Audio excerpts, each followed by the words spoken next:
السلام علیکم ورحمۃ اللہ وبرکاتہ، نحمدہ ونصلی علی رسولہ الکریم، اما بعد فاعوذ باللہ من الشیطان الرجیم، بسم اللہ الرحمن الرحیم، رب اشرح لی صدری ویسر لی امری واحلل عقدۃ من لسانی یفقہوا قولی۔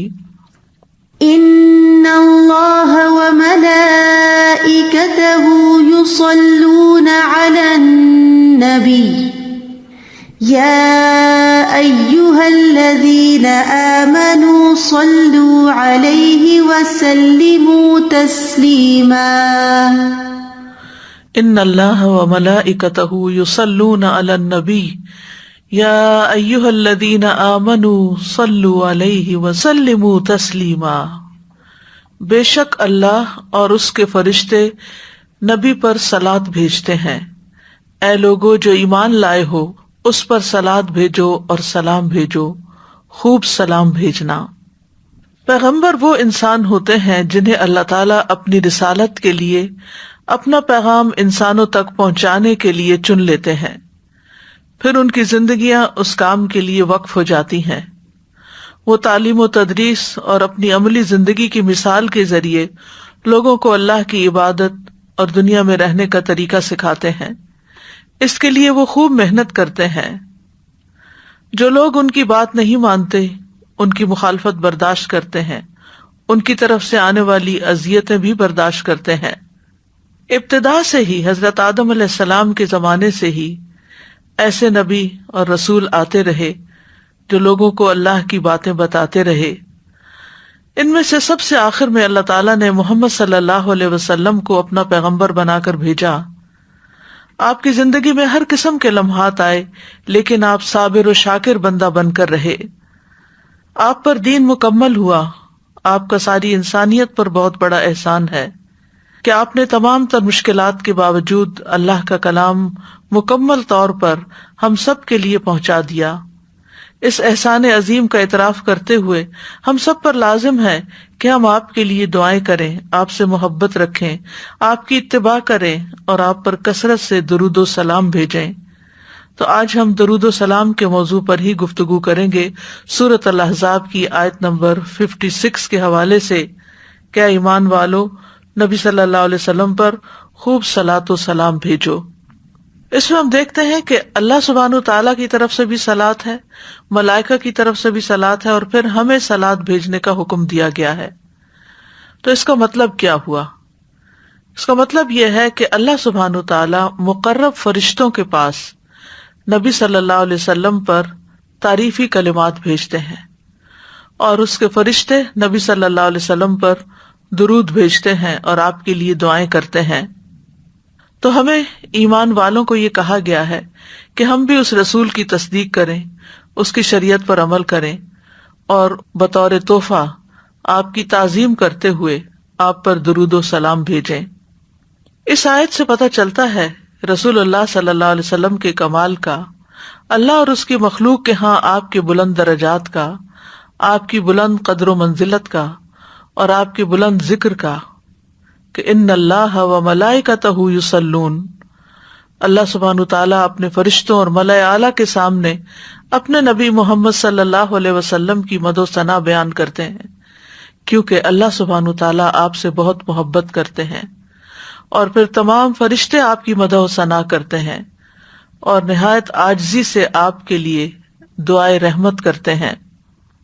قرطبی کہتے ہیں کہ اس آیت کے ذریعے اللہ نے اپنے رسول کو زندگی میں اور آپ کی وفات کے بعد آپ صلی اللہ علیہ وسلم کو شرف اور مرتبہ بخشا ہے، اور اپنے نزدیک آپ کے مقام کو بیان کیا ہے۔ یعنی اس آیت سے ہمیں یہ پتہ چلتا ہے کہ نبی صلی اللہ علیہ وسلم کا مقام اللہ سبحانہ تعالیٰ کے ہاں اور اللہ کے فرشتوں کے ہاں کتنا بڑا ہے۔ اللہ سبحانہ تعالیٰ نے نبی صلی اللہ علیہ وسلم کو ہمارے لیے بلکہ تمام جہان والوں کے لیے رحمت بنا کر بھیجا ہے، اور جو اللہ کی توحید کا اقرار کرنے والے آپ پر ایمان لائیں ان کے لیے نجات کا ذریعہ بنا کر بھیجا ہے، متقین کا امام بنا کر، اور تمام مخلوقات کے لیے حجت بنا کر، اور حشر میں شفاعت کرنے والا بنا کر بھیجا ہے۔ اللہ سبحانہ تعالیٰ نے آپ کو رسولوں کے سلسلے کے منقطع ہونے کے بعد بھیجا فترۃ الرسل کے بعد بھیجا، پس اللہ نے ان کے ذریعے سب سے زیادہ سیدھے اور سب سے زیادہ واضح راستے کی طرف ہم سب کی رہنمائی کی۔ بندوں پر آپ کی اطاعت اور تعظیم، ان کی حفاظت، ان کے حقوق کی بجا آوری اور ان پر درود و سلام بھیجنے کو واجب قرار دیا۔ بعض علماء کہتے ہیں کہ آپ صلی اللہ علیہ وسلم کی خصوصیات میں سے یہ ہیں کہ قرآن میں اور کسی دوسری کتاب میں آپ کے علاوہ کسی دوسرے نبی پر سلام نہیں بھیجا گیا، پس یہ وہ خصوصیت ہے آپ کی جس کے ساتھ اللہ نے باقی انبیاء کے علاوہ صرف آپ کو خاص کیا ہے۔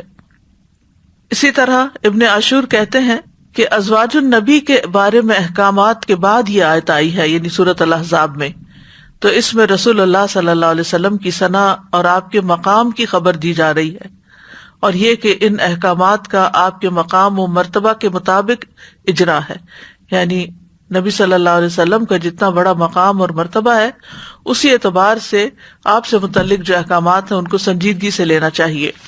تو یہاں پر لفظ صلاۃ استعمال ہوا ہے، قاموس میں صلاۃ دعا، رحمت، استغفار اور اچھی تعریف کے لیے استعمال ہوتا ہے، جو اللہ سبحانہ وتعالیٰ کی طرف سے رسول اللہ صلی اللہ علیہ وسلم کے لیے ہے۔ اور عبادت میں رکوع سجود پر مشتمل جو نماز ہے اس کے لیے بھی لفظ صلاۃ استعمال ہوتا ہے۔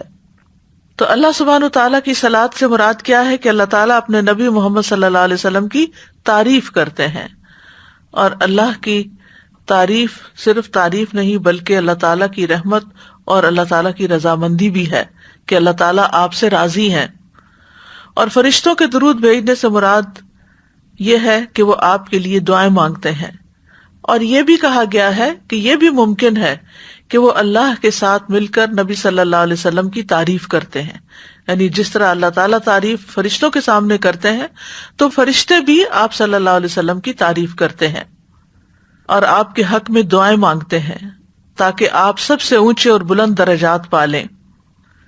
ابو عالیہ کہتے ہیں کہ معزز فرشتوں کا صلاۃ بھیجنا ان کا دعا کرنا ہے۔ ابن عباس کہتے ہیں کہ یصلون کا مطلب ہے وہ برکت کی دعا کرتے ہیں، اور ایک قول یہ بھی ہے کہ اللہ تعالیٰ کی طرف سے صلاۃ رحمت ہے اور فرشتوں کی طرف سے صلاۃ استغفار کرنا ہے۔ اور پھر امت کو بھی حکم دیا گیا کہ وہ بھی صلاۃ بھیجیں، تو امت کا دعا کرنا اور حکم کی تعظیم کرنا مانا ہے، یعنی آپ پر صلاۃ بھیجنا، آپ کے لیے دعا کرنا اور آپ کے حکم کی عزت کرنا۔ آپ پر اوپر اور نیچے کے جہانوں میں تعریف کا جمع ہونا اس آیت میں شامل ہو گیا ہے۔ اوپر کے جہانوں سے اللہ اور اس کے فرشتے مراد ہیں، اور نیچے کے جہانوں سے تمام آپ کے ماننے والے، آپ پر ایمان لانے والے ہیں، یعنی آسمان والے بھی اور زمین والے بھی سبھی آپ پر صلاۃ و سلام بھیجتے ہیں۔ اور جس پر دونوں جہانوں کی طرف سے صلاۃ شامل ہو جائے پھر اس کی تعریف اور اس کے مقام اور اس کے مرتبے کا کیا کہنا۔ تو ہمیں تمام اہل ایمان کو، اولین و آخرین جو ہیں، سب کو یہ حکم دیا گیا ہے یا ایھا الذین آمنوا کہہ کے، کیونکہ جب یا ایھا الذین آمنوا کہہ کے پکارا جاتا ہے تو اس میں کوئی اہم کام بتایا جاتا ہے، اور اس میں صرف پکارا ہی نہیں جاتا بلکہ اس حکم پر عمل کرنے کی دعوت دی جاتی ہے۔ یہی وجہ ہے کہ ابن مسعود کہتے ہیں رضی اللہ عنہ کہ جب اللہ تعالیٰ یا ایھا الذین آمنوا فرمائے تو اپنے کان لگا دیں، پوری توجہ کریں اس بات کی طرف، کان لگا کر سنیں، یا تو وہ کوئی بھلائی کی بات ہوگی جس کا حکم دیا جا رہا ہوگا، یا کوئی شر ہوگا جس سے منع کیا جا رہا ہوگا۔ اور ایمان کی صفت کو بیان کرنا، یعنی یا ایھا الذین آمنوا ایمان کی نسبت سے پکارنا، ایک حکم پر آمادہ کرنے کے ساتھ ساتھ اس بات کی بھی دلیل ہے کہ یہ حکم ایمان کے تقاضوں میں سے ہے، یعنی اگر آپ ایمان لائے ہیں تو پھر آپ کو یہ بات ماننی ہوگی، اور اللہ تعالیٰ کی نافرمانی کرنا ایمان میں نقص اور کمی کا باعث ہوتا ہے، اور جب ایمان کی کمی ہوتی ہے تو پھر اطاعت بھی کم ہونے لگتی ہے۔ تو یا ایھا الذین آمنوا صلوا علیہ، یعنی اے ایمان والو آپ کے لیے رحمت کی دعائیں کریں، آپ کی تعظیم کریں، آپ کے درجات کی بلندی کی دعائیں کریں۔ اور رسول اللہ صلی اللہ علیہ وسلم کی اوپر جو صلاۃ کی صفت ہے وہ سنت سے بھی ثابت ہے، اور یہ ہر وقت پڑھنا جائز ہے، اور بہت سے علماء نے نماز میں اس کو پڑھنا واجب قرار دیا ہے، یعنی اگر نماز میں درود شریف شامل نہ کیا تو نماز ادھوری رہ جائے گی، ناقص ہوگی، نماز ہی نہیں ہوگی۔ ابن قیم رحمہ اللہ کہتے ہیں نبی صلی اللہ علیہ وسلم پر اللہ کے صلاۃ بھیجنے سے مراد اللہ تعالیٰ کا آپ کی تعریف کرنا ہے، آپ کی دیکھ بھال کرنا ہے، آپ کے شرف کو ظاہر کرنا ہے، اور آپ کی فضیلت اور حرمت کو ظاہر کرنا ہے کہ آپ کی بہت عزت ہے، اللہ کے ہاں بہت بڑا مقام ہے۔ اور ہمارا آپ پر صلاۃ بھیجنا یہ ہے کہ ہم اللہ سے دعا کرتے ہیں، مطالبہ کرتے ہیں کہ اے اللہ ہمارے نبی کی اور بھی زیادہ تعریف کر۔ سبحان اللہ، کتنا خوبصورت معنی ابن قیم نے بتایا ہے کہ اللہ تعالیٰ تعریف کرتے ہیں تو ہم کیا دعا کرتے ہیں کہ اللہ تعالیٰ اور تعریف کرے ہمارے پیغمبر کی، اور اللہ تعالیٰ آپ کی فضیلت اور شرف کو ظاہر کرے اور آپ کی تکریم اور اپنی قربت کا اظہار کرے۔ تو بہرحال اس سے مراد خاص درود کے جو کلمات ہیں وہ پڑھنے کی طرف اشارہ ہے، کیونکہ جب یہ آیت نازل ہوئی تو صحابہ نے آپ سے سوال کیا، یعنی کیفیت الصلاۃ کے بارے میں، تو آپ نے صلاۃ کا صیغہ سکھا دیا کہ کس طرح پھر درود پڑھنا ہے، کہ اللہم صلی علی محمد وعلی ازواجہ وذریتہ، اور دیگر جو درود ابراہیمی ہے۔ تو کئی ایک صیغے ہیں، صیغے سے مراد کئی ایک ورژنز ہیں جن میں صلاۃ کا طریقہ بتایا گیا ہے کہ کس طرح صلاۃ بھیجو، یعنی صرف کہہ کے نہیں چھوڑ دیا گیا بلکہ طریقہ بھی سکھایا گیا کہ کس طریقے پر صلاۃ بھیجی جائے۔ وسلموا تسلیما، اور آپ کو خوب خوب سلام بھی بھیجیں، سلام کا تحفہ دیں، یعنی جیسے ہم نماز میں کہتے ہیں السلام علیک ایھا النبی ورحمۃ اللہ وبرکاتہ۔ تو السلام کا لفظ جو ہے مصدر ہے عربی زبان میں، اور اس کا معنی ہوتا ہے کمیوں، نقائص اور آفات سے پاک ہونا، اور تسلیم کا معنی بھی سلام ہے، وسلموا تسلیما، یعنی تسلیم کا معنی بھی سلام ہی ہے، وہ اس کا مصدر ہو گیا۔ اور مراد یہ ہے کہ آپ ہر طرح کی تکلیفوں اور آفتوں سے محفوظ رہیں اور نقائص سے پاک رہیں۔ اور جب ہم کہتے ہیں اللہم سلم علی محمد، تو اس کا مطلب یہ ہے اے اللہ محمد صلی اللہ علیہ وسلم کے لیے آپ کی دعوت میں اور آپ کی امت میں اور آپ کی ذکر میں ہر نقص سے سلامتی لکھ لے، یعنی آپ کو سلامت رکھ کس کس چیز میں، آپ کی دعوت میں، یعنی جو آپ نے دین کی دعوت دی، اور آپ کی امت کو بھی سلامت رکھ، اور آپ کے ذکر کو سلامت رکھ، ہر قسم کے نقص سے سلامتی عطا کر۔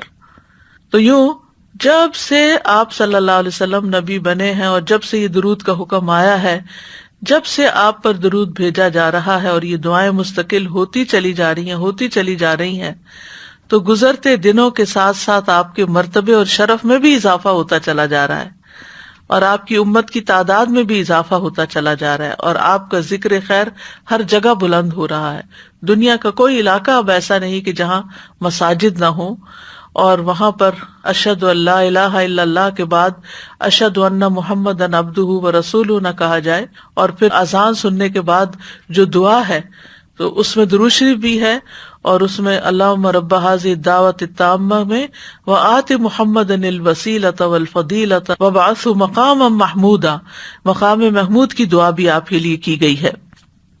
تو نبی صلی اللہ علیہ وسلم کے لیے سلامتی کی دعائیں کرنا ہم سب کے لیے لازم قرار پایا، کہ آپ کے جسم کی سلامتی، آپ کے دین کی سلامتی، آخرت کے دن کی سلامتی۔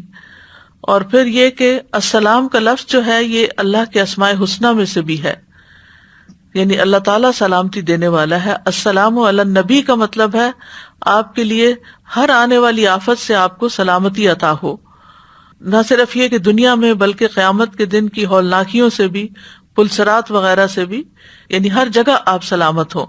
پھر اسی طرح آپ کی شریعت سلامت رہے، آپ کی سنت کی حفاظت ہو، اور بیکار اور ایسے لوگ جو نبی صلی اللہ علیہ وسلم کی عزت نہیں کرتے، ان کے ہاتھوں شریعت اور سنت کی بے حرمتی سے بھی بچنے کی دعا ہے ایک طرح سے۔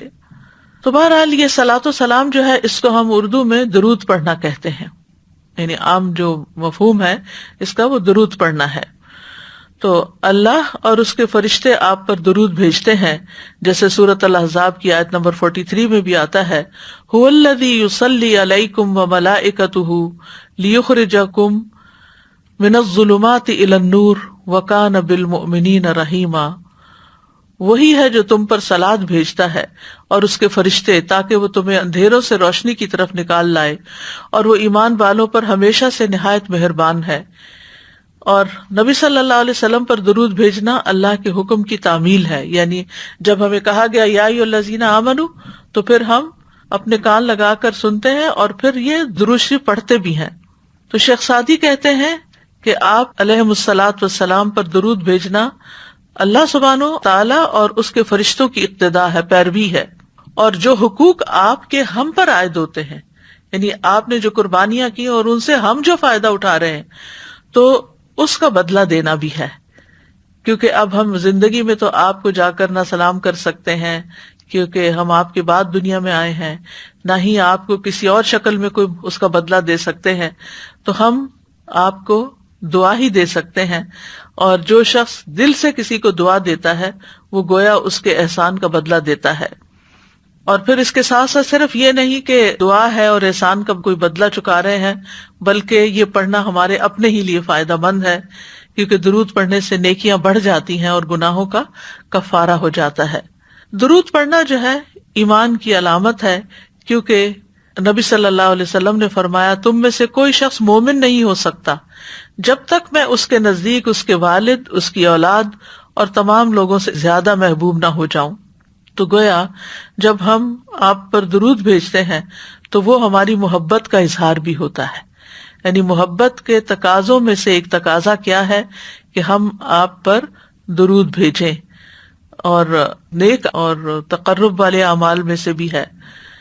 پھر اسی طرح نبی صلی اللہ علیہ وسلم پر درود بھیجنا آپ کی عزت کرنے کی علامات میں سے بھی ہے، یعنی جہاں ہم آپ سے محبت کرتے ہیں اس محبت کو درود کے ذریعے ظاہر کرتے ہیں۔ اسی طرح قرآن مجید میں جو ہمیں حکم ملا ہے کہ ہم آپ کی عزت کریں، تو یہ عزت کی علامت بھی ہے۔ اللہ تعالیٰ فرماتے ہیں لِتُؤْمِنُوا بِاللَّهِ وَرَسُولِهِ وَتُعَزِّرُوهُ وَتُوَقِّرُوهُ وَتُسَبِّحُوهُ بُكْرَةً وَأَصِيلًا، تاکہ تم اللہ اور اس کے رسول پر ایمان لاؤ، اس کی مدد کرو، اس کی تعظیم کرو، اور دن کے شروع اور آخر میں اس کی تسبیح کرو، یعنی اللہ سبحانہ تعالیٰ کی تسبیح کرو۔ توقیر کا لفظ جو ہے یہ ایک بہت جامع لفظ ہے، جس میں سکینت، اطمینان، تعظیم اور اکرام پایا جاتا ہے، اور رسول اللہ صلی اللہ علیہ وسلم کو اشرف قرار دینے اور آپ کی تکریم کرنے سے یہ توقیر مکمل ہوتی ہے۔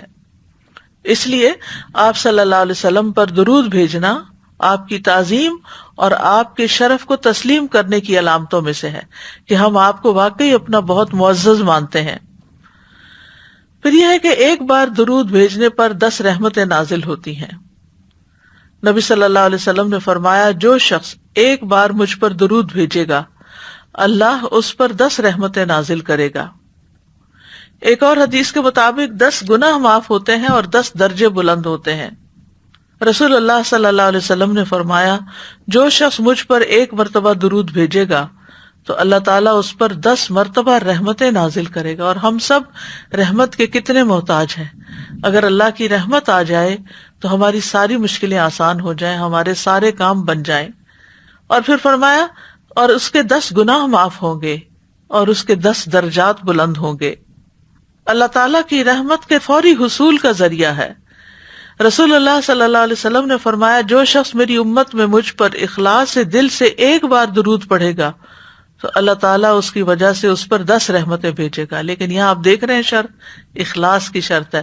بعض اوقات ہم درود شریف پڑھ رہے ہوتے ہیں لیکن ایک دفعہ بھی نہیں سوچتے کہ کیا کہہ رہے ہیں، صرف زبان چلتی رہتی ہے، نہ دل حاضر ہے اور نہ ہی دماغ حاضر ہے، اور نہ ہی ہم کوئی سوچ سمجھ کے وہ کام کر رہے ہوتے ہیں۔ تو جو سوچ سمجھ کر یہ کام کرے اور اللہ تعالیٰ کے ساتھ اخلاص برتتے ہوئے اور پوری توجہ سے، تو اللہ تعالیٰ اس پر 10 رحمتیں بھیجے گا، اور اس کی وجہ سے اس کے 10 درجے بلند فرمائے گا، اور اس کی وجہ سے اس کے لیے 10 نیکیاں لکھ دے گا، اور اس کی وجہ سے اس کے 10 گناہ معاف فرما دے گا۔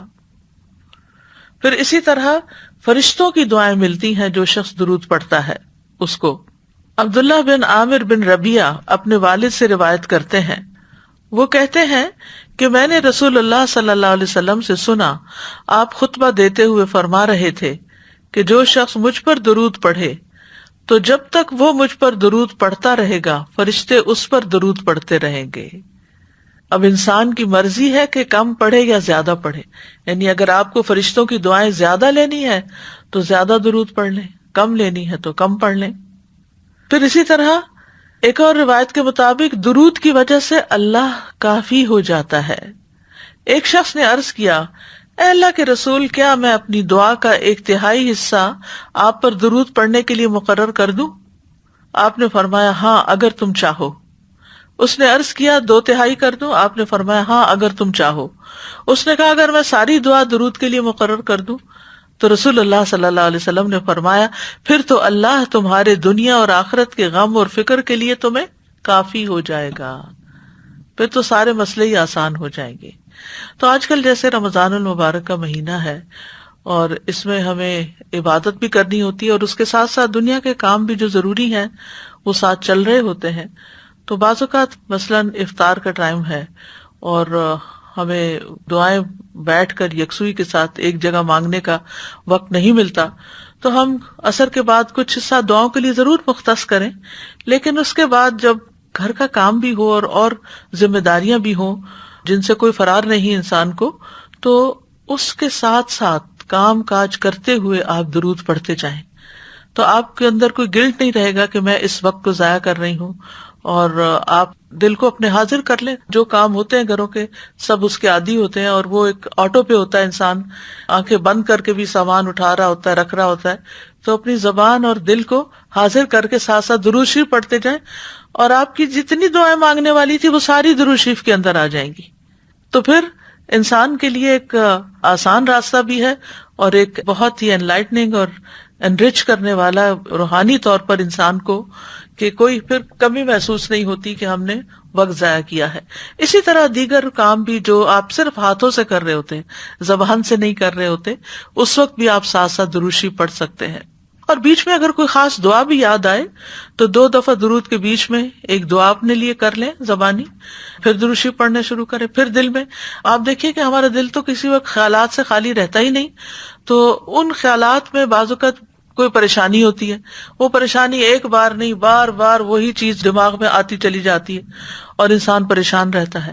تو اس پریشانی سے چھٹکارا حاصل کرنے کے لیے، اس سے خلاصی پانے کے لیے ضروری ہے کہ درود شریف کے بیچ بیچ میں اس کا ذکر کر کے اللہ تعالیٰ سے دعا کریں کہ یا اللہ ہمیں اس مصیبت سے نجات دے، اور یا اللہ تو میرے ذہن کو صاف کر دے، اور اگر کسی کے بارے میں کوئی بدگمانی ہے یا کسی کی طرف سے کوئی تکلیف پہنچی ہے یا کوئی بھی چیز جو آپ کو تنگ کر رہی ہے، اس سے نجات حاصل کریں دعا کے ذریعے۔ کیونکہ بہت دفعہ ایسا ہوتا ہے کہ ہم لوگوں کو نہیں بدل سکتے، لوگوں کے رویوں میں تبدیلی نہیں لا سکتے، لیکن اگر ہمارا اپنا ہی دل اچھا ہو جائے تو لوگ جو کرتے ہیں کرتے رہے۔ دنیا بھر میں کروڑوں بلینز ٹریلینز کی تعداد میں لوگ موجود ہیں جو معلوم نہیں کیا کچھ کر رہے ہیں، اور ہمیں ان سے کیا واسطہ۔ تو اسی طرح اگر ہماری جان پہچان کا کوئی شخص کوئی ایسی حرکت کر رہا ہے جو ہمیں اذیت دے رہی ہے، تو ہم اس کو بھی انہی میں شامل کر دیں کہ اور بھی لوگ اس طرح کی حرکتیں کر رہے ہیں، اگر یہ بھی کر رہے ہیں تو کرتے رہیں، لیکن ہم اس کے بارے میں پریشان نہ ہوں۔ تو پھر یہ ہے کہ برکتیں بھی ہوتی ہیں۔ جب کام کاج کے دوران آپ درود شریف پڑھ رہے ہوتے ہیں تو اس کام میں، آپ کے وقت میں، آپ کی صحت میں، طاقت میں بھی برکت پیدا ہو جاتی ہے۔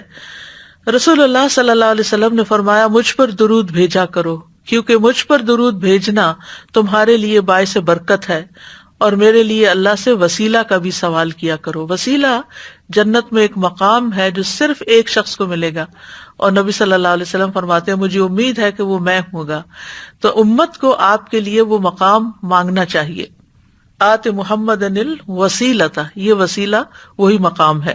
پھر یہ ہے کہ ہم جو درود پڑھتے ہیں وہ نبی صلی اللہ علیہ وسلم تک پہنچتا بھی ہے۔ رسول اللہ صلی اللہ علیہ وسلم نے فرمایا جو شخص ایک بار مجھ پر درود بھیجے گا اللہ اس پر 10 رحمتیں نازل کرے گا، اس پر ایک فرشتہ مقرر ہے جو وہ مجھ تک پہنچاتا ہے، یعنی جتنا بھی درود ہوتا ہے وہاں تک پہنچ جاتا ہے کہ فلاں فلاں آپ کے لیے درود بھیج رہا ہے، کیونکہ درود پڑھنے والے کے نام کے ساتھ نبی صلی اللہ علیہ وسلم تک درود پہنچایا جاتا ہے۔ رسول اللہ صلی اللہ علیہ وسلم نے فرمایا مجھ پر کثرت سے درود بھیجا کرو، کیونکہ اللہ نے میری قبر کے پاس ایک فرشتہ مقرر کیا ہے جب میرا امتی مجھ پر درود بھیجتا ہے تو وہ فرشتہ مجھ سے کہتا ہے اے محمد فلاں بن فلان نے ابھی آپ پر درود بھیجا ہے. اور اس سے کوئی فرق نہیں پڑتا کیونکہ انبیاء کے معجزات بھی ہوتے ہیں. وہ چیزیں جو ہمیں عام زندگی میں مشکل لگ رہی ہوتی ہیں وہ عالم برزخ ایک اور یہ عالم ہے, اس میں وہ چیزیں کسی اور طرح سے ہوں گی. یعنی ٹائم اور اسپیس سے باہر نکل جاتے ہیں نا, تو پھر ان کو ٹائم اور اسپیس کے ساتھ نہیں ناپیں کہ اگر 1,00,000 لوگ پڑھ رہے تو کیا 1,00,000 کا نام بتائے گا. فرشتے کے لیے بتانا مشکل نہیں اور نبی صلی اللہ علیہ وسلم کے لیے جاننا مشکل نہیں. اور پھر یہ کہ ہر جگہ سے درود آپ پر پہنچایا جاتا ہے.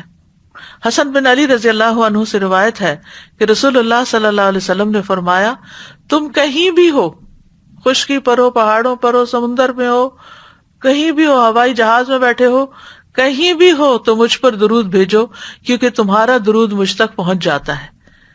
تو بعض لوگ یہ سمجھتے کہ شاید روضہ مبارک پر جا کر ہی جو درود ہم بھیجتے ہیں وہی پہنچتا ہے اور باقی نہیں. نہیں, وہ بھی پہنچتا ہے, اور اگر آپ کسی وجہ سے وہاں نہیں جا سکے تو دور سے بھی وہ پہنچ جائے گا. پھر درود کی وجہ سے انسان آپ کی شفاعت کا مستحق ہوتا ہے. رسول اللہ صلی اللہ علیہ وسلم نے فرمایا جو میرے اوپر درود بھیجتا ہے یا میرے لیے وسیلہ مانگتا ہے قیامت کے دن اس کے لیے میری شفاعت ثابت ہو جائے گی. پھر دعا میں درود پڑھنے کی اہمیت بھی ہے. آپ نے فرمایا وہ دعا روک دی جاتی ہے یہاں تک کہ محمد صلی اللہ علیہ وسلم پر درود پڑھا جائے. اسی لیے آپ دیکھیے کہ نماز کے اختتام پر جو ہم دعائیں پڑھتے ہیں رب اجعلنی یا اس کے علاوہ اور دعائیں, تو اس سے پہلے ہم نبی صلی اللہ علیہ وسلم پر یعنی صلاۃ و سلام بھیج چکے ہوتے ہیں, پھر آخر میں ہم دعا پڑھ رہے ہوتے ہیں. تو وہ وقت بھی بہت دعاؤں کی قبولیت کا ہے. تو زبانی جو بھی قرآنی اور مسنون دعائیں آپ پڑھنا چاہیں درود کے اختتام پر سلام سے پہلے آپ پڑھ لیں, کیونکہ سلام کے بعد تو پھر اذکار رہ جاتے ہیں. درود نہ پڑھنے والا بخیل قرار پایا. رسول اللہ صلی اللہ علیہ وسلم نے فرمایا بخیل وہ ہے جس کے سامنے میرا ذکر ہو اور وہ مجھ پر درود نہ بھیجے. درود نہ پڑھنا جنت کا راستہ کھونے کا باعث ہے. حسین بن علی رضی اللہ عنہما سے مروی ہے کہ رسول اللہ صلی اللہ علیہ وسلم نے فرمایا جس کے پاس میرا ذکر کیا گیا اور وہ مجھ پر درود بھیجنا بھول گیا وہ جنت کے راستے سے بھٹک گیا. یعنی یہ اتنا امپورٹنٹ ہے کہ جب ہم کسی سے سنیں درود تو ہم فوراً اپنے دل میں پڑھنا شروع کر دیں. پھر اسی طرح ایک روایت سے پتہ چلتا ہے درود نہ پڑھنے والے کے لیے دوری اور رسوائی ہے. مالک بن حویرث سے مروی ہے, وہ کہتے ہیں کہ رسول اللہ صلی اللہ علیہ وسلم ممبر پر چڑھے, جب پہلی سیڑھی پر چڑھے تو فرمایا آمین, پھر دوسری سیڑھی پر چڑھے تو فرمایا آمین, تیسری سیڑھی پر چڑھے تو فرمایا آمین. پھر فرمایا میرے پاس جبریل آئے تھے علیہ السلام اور فرمایا اے محمد جس نے رمضان کا مہینہ پایا پھر اس کی بخشش نہ ہو سکی تو اللہ اس کو اپنی رحمت سے دور کر دے. میں نے کہا آمین. فرمایا جس نے اپنے والدین میں سے دونوں یا ایک کو پایا اور آگ میں داخل ہو گیا تو اللہ اس کو اپنی رحمت سے دور کر دے. میں نے کہا آمین.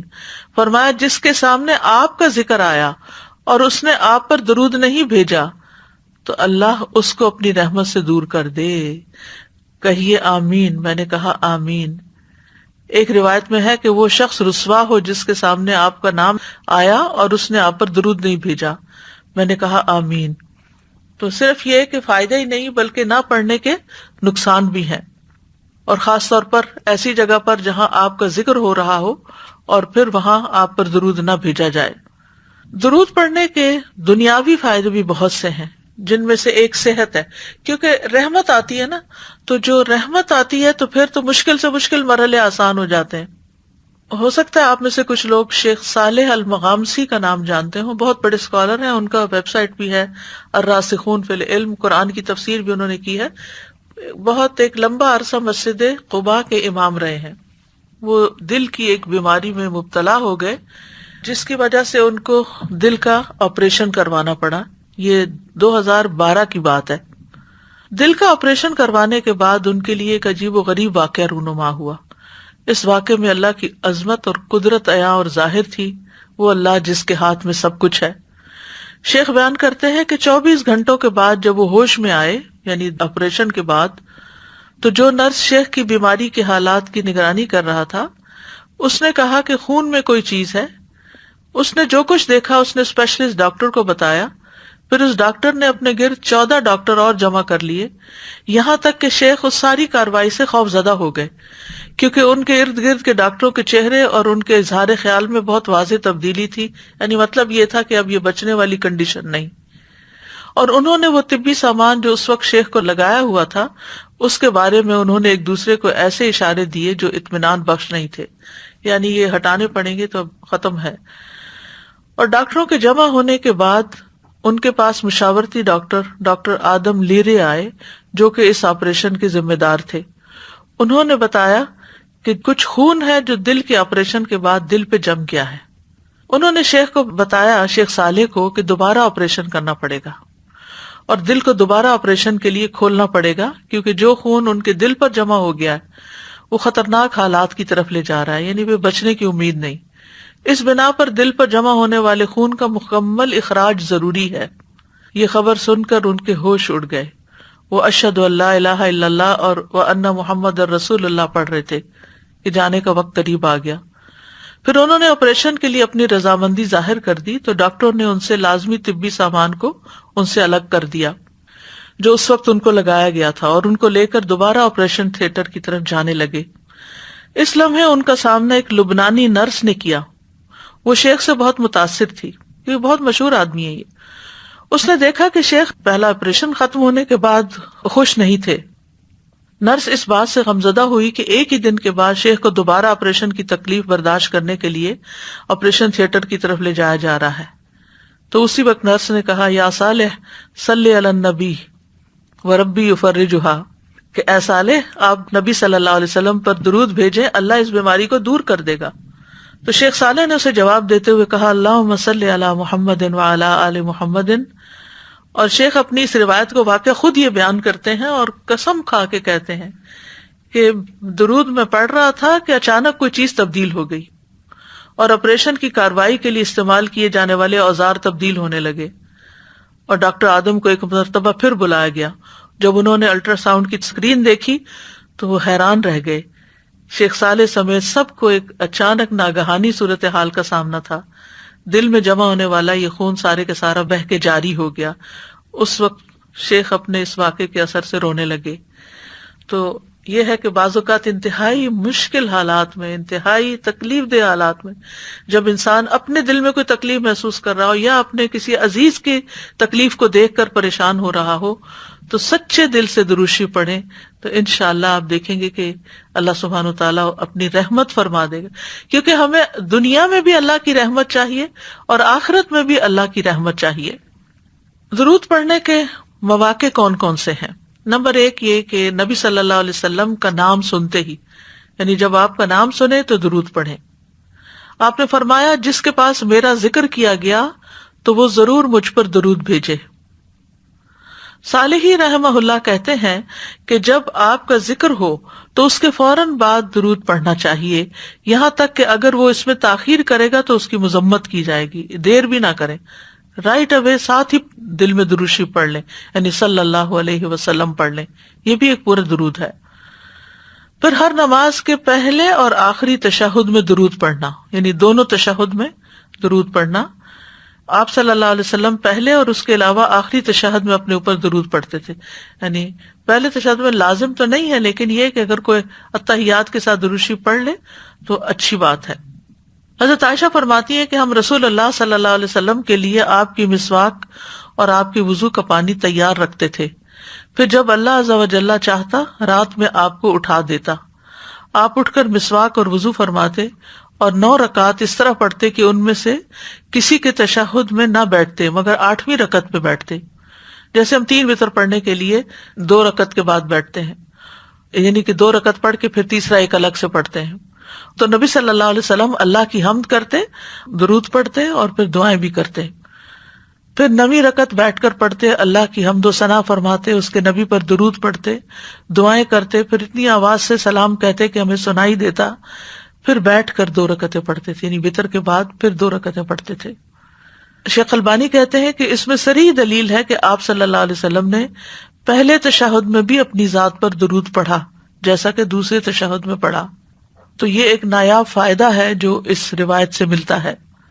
اور یہ نہیں کہا جا سکتا کہ یہ صرف تہجد کی نماز کے لیے ہے. تہجد کی نماز نفل ہے، تو نماز ہے. فرض اور نفل کا فرق کیے بغیر جو ایک کام ایک نماز میں کیا جائے گا وہ دوسری میں بھی کیا جا سکتا ہے. پھر اسی طرح دعا سے پہلے رسول اللہ صلی اللہ علیہ وسلم نے ایک آدمی کو نماز میں دعا کرتے ہوئے سنا. اس نے نہ اللہ عز و جل کا ذکر کیا، نہ ہی نبی صلی اللہ علیہ وسلم پر درود بھیجا، یعنی نہ تسبیح کی نہ درود پڑھا. تو آپ نے فرمایا اس نے جلد بازی سے کام لیا ہے. پھر اسے بلایا اور اسے اور دوسروں سے فرمایا جب تم میں سے کوئی شخص نماز پڑھے تو پہلے اپنے رب کی تعریف اور حمد و ثنا کرے، پھر نبی صلی اللہ علیہ وسلم پر درود پڑھے، اس کے بعد جو چاہے دعا مانگے. پھر اسی طرح اگر کسی مجلس میں لوگ بیٹھے ہوئے ہیں تو اس میں بھی اللہ کا ذکر کرنا چاہیے اور نبی صلی اللہ علیہ وسلم پر درود بھیجنا چاہیے. آپ نے فرمایا جو لوگ کسی جگہ پر مجلس کریں لیکن اس میں نہ اللہ کا ذکر کریں اور نہ نبی صلی اللہ علیہ وسلم پر درود بھیجیں تو وہ ان کے لیے نقصان کا باعث ہوگی. پھر اگر اللہ چاہے تو انہیں عذاب دے، چاہے تو ان کو بخش دے. تو اس لیے کوئی بھی گیدرنگ ہو جہاں بھی چند لوگ مل کر بیٹھیں وہاں ان دونوں چیزوں کا اہتمام کریں. رسول اللہ صلی اللہ علیہ وسلم نے فرمایا جو لوگ کسی مجلس میں بیٹھتے ہیں اور اس میں نہ اللہ کا ذکر کرتے ہیں نہ نبی صلی اللہ علیہ وسلم پر درود بھیجتے ہیں تو یہ مجلس ان کے لیے قیامت کے دن باعث حسرت ہوگی، اگرچہ وہ اپنے اجر و ثواب کی بنا پر جنت میں داخل ہو جائیں. پھر بھی ان کو اپنے اس دن، اس میٹنگ، اس وقت کا احساس ہوگا کہ ہمارے پاس کتنا اچھا چانس تھا کہ ہم اللہ سبحانہ تعالیٰ کا ذکر کرتے اور درود پڑھتے. تو اس لیے یہ جو شروع میں لیکچر کے کہا جاتا ہے نحمدہ ونصلی، تو یہ مختصر ترین خطبہ ہے. نحمدہ میں اللہ کی حمد و ثنا آ گئی اور نصلی میں درود شریف آ گیا، تو وہ اس مجلس میں پھر حسرت نہیں ہوتی. پھر اسی طرح مؤذن کی آواز سن کر، یعنی اذان سن کر. عبداللہ ابن عمرو بن العاص سے روایت ہے کہ انہوں نے نبی صلی اللہ علیہ وسلم کو فرماتے ہوئے سنا جب تم مؤذن کو سنو تو اسی طرح کہو جیسے وہ کہتا ہے، پھر مجھ پر درود بھیجو، کیونکہ جو مجھ پر ایک دفعہ درود بھیجتا ہے اللہ اس کے بدلے میں اس پر 10 رحمتیں نازل فرماتا ہے. تو چاہیے کہ ہم جتنا بھی درود پڑھ رہے ہیں اس کی کوانٹٹی میں اور اضافہ کر لیں، یعنی اپنی روٹین میں. اور اس روٹین میں یہ بھی شامل ہے کہ ہم اذان کے بعد لازم کر لیں اپنے اوپر. پھر مسجد میں داخل ہوتے وقت نبی صلی اللہ علیہ وسلم جب مسجد میں داخل ہوتے تو پہلے درود و سلام پڑھتے، پھر یہ دعا پڑھتے اللہم اغفر لی ذنوبی وافتح لی ابواب رحمتک.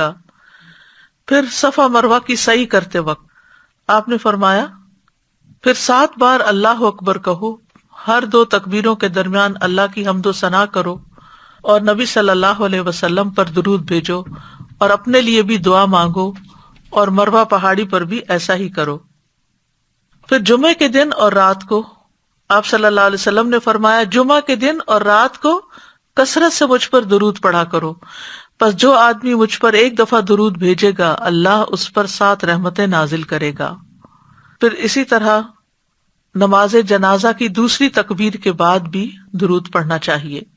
قنوت نازلہ پڑھتے وقت نبی صلی اللہ علیہ وسلم پر درود بھیجا جاتا تھا. نبی صلی اللہ علیہ وسلم کا نام لکھتے وقت آپ پر درود بھیجنا. سفیان ثوری کہتے ہیں اگر حدیث کے پڑھنے والے کو کوئی اور فائدہ نہ بھی ہو تو اس کو یہ فائدہ ضرور حاصل ہوتا ہے کہ وہ رسول اللہ پر درود بھیجتا ہے، تو جب تک وہ حدیث کی کتاب پڑھتا رہتا ہے اس پر اللہ کی رحمت ہوتی رہتی ہے. بعض لوگ رموز اور اشاروں کے ذریعے سواد لکھ دیتے ہیں یا سواد لام عین لکھ دیتے ہیں یا پیس بی اپان ہم کو PBUH لکھ دیتے ہیں. تو ان چیزوں سے بچنا چاہیے. مختصر لکھنے والا کیا چاہتا ہے؟ کیا اپنا اجر مختصر کرنا چاہتا ہے یا یہ کہ اس کا اجر ختم ہو جائے؟ تھوڑی دیر لگتی ہے صلی اللہ علیہ وسلم لکھنے میں، تو پورا لکھنا چاہیے جہاں لکھنے کی ضرورت ہو. پھر درود پڑھنے کے لیے کوئی جگہ مخصوص نہیں ہے، جہاں بھی ہو درود پڑھ لیں، کیونکہ بعض لوگ مصلی پہ بیٹھ کر یہ گوشے میں بیٹھ کے درود پڑھتے ہیں یا خاص وقت میں پڑھتے ہیں، تو اس کے لیے ایسا نہیں ہے. پھر درود کے جو مختصر ترین الفاظ ہیں، یہ کلمات ہیں، وہ ہیں اللہم صلی علی محمد و علی آل محمد. اسی طرح سنن نبی داؤد میں آیا ہے اللہم صلی علی محمد النبی الامی و علی آل محمد. اسی طرح اللہم صلی وسلم و بارک علی محمد. پھر اسی طرح درود ابراہیمی ہے اللہم صلی علی محمد وعلی آل محمد کما صلیت علی ابراہیم وعلی آل ابراہیم انک حمید مجید اللہم بارک علی محمد وعلی آل محمد کما بارکت علی ابراہیم وعلی آل ابراہیم انک حمید مجید۔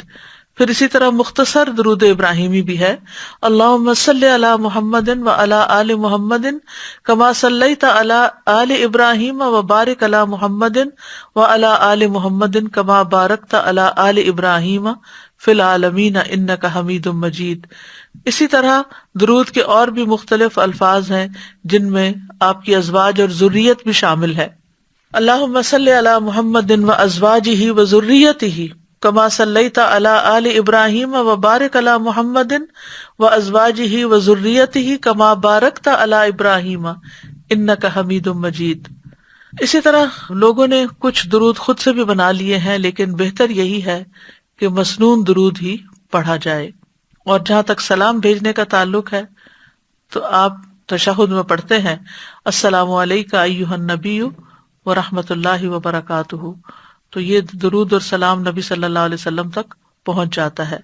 السلام تو اللہ کے ناموں میں سے ایک ہے، اس کا مطلب یہ ہے کہ اللہ کی رحمتیں ہوں آپ پر، اور اللہ آپ کا محافظ اور اللہ آپ کا نگہبان ہو، آپ کی حفاظت فرمائے۔ اور جو آپ پر سلام بھیجے اس کے بارے میں آپ نے فرمایا جبریل میرے پاس آئے، انہوں نے مجھے خوشخبری سنائی کہ بے شک اللہ عز و جل فرماتے ہیں کہ جو شخص آپ پر درود بھیجے گا میں اس پر اپنی رحمت نازل کروں گا، اور جو شخص آپ پر سلام بھیجے گا میں اسے سلامتی دوں گا۔ اس پر میں نے اللہ عز و جل کے لیے سجدہ شکر ادا کیا۔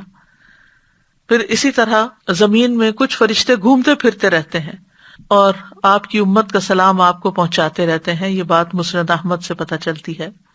تشہد میں جب ہم پڑھتے ہیں التحیات للہ والصلوات والطیبات السلام علیک ایھا النبی ورحمۃ اللہ وبرکاتہ السلام علینا وعلی عباد اللہ الصالحین اشہد ان لا الہ الا اللہ واشہد ان محمدا عبدہ ورسولہ، تو اس میں آپ نے فرمایا کہ جب تم نے یہ پڑھ لیا تو تم نے اللہ کے ان تمام نیک بندوں کو سلام پہنچا دیا جو زمین و آسمان میں ہیں۔ سبحان اللہ، کتنی مختصر جامع سی دعا ہے لیکن کتنا بڑا فعل اور کتنا بڑا عمل ہے۔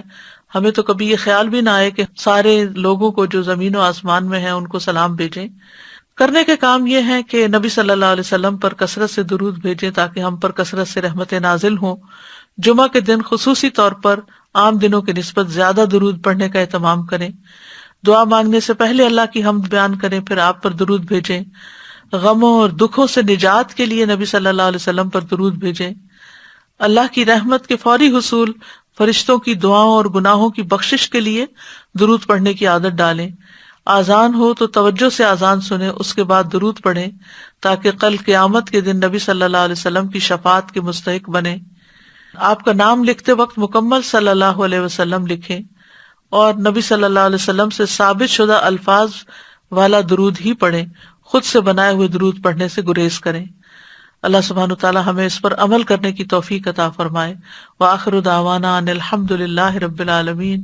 سبحانک اللہم وبحمدک اشہد ان لا الہ الا انت استغفرک واتوب الیک۔ السلام علیکم ورحمۃ اللہ وبرکاتہ۔